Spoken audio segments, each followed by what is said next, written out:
Vemulawada urban మండలం ఆరేపల్లి గ్రామంలో శ్రీ భక్తాంజనేయ స్వామివారి దేవాలయంలో ధ్వజస్తంభ పునః ప్రతిష్టాపన నవగ్రహ ప్రతిష్టాపన మహోత్సవ కార్యక్రమంలో ప్రభుత్వ విప్ వేములవాడ శాసనసభ్యులు ఆది శ్రీనివాస్ పాల్గొన్నారు. ఉదయం స్వామివారిని దర్శించుకుని ప్రత్యేక పూజలు నిర్వహించారు. అనంతరం ఎమ్మెల్యేకు ఆలయ అర్చకులు తీర్థప్రసాదాలు అందజేశారు. స్వామివారి దివ్య ఆశీస్సులతో ప్రజలంతా ఆయురారోగ్యాలతో అష్టైశ్వర్యాలతో ఉండాలని వేడుకున్నారు.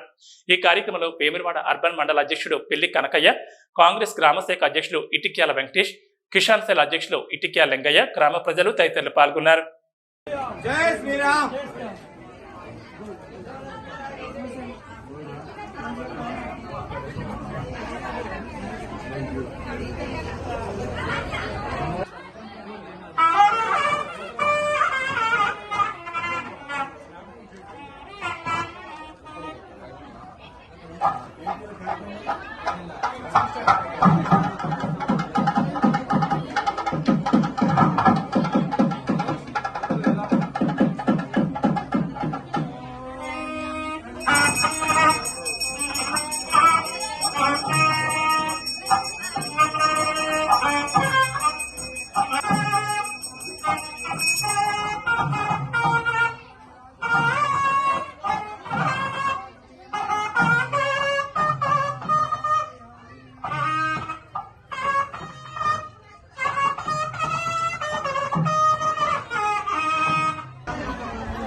ఓం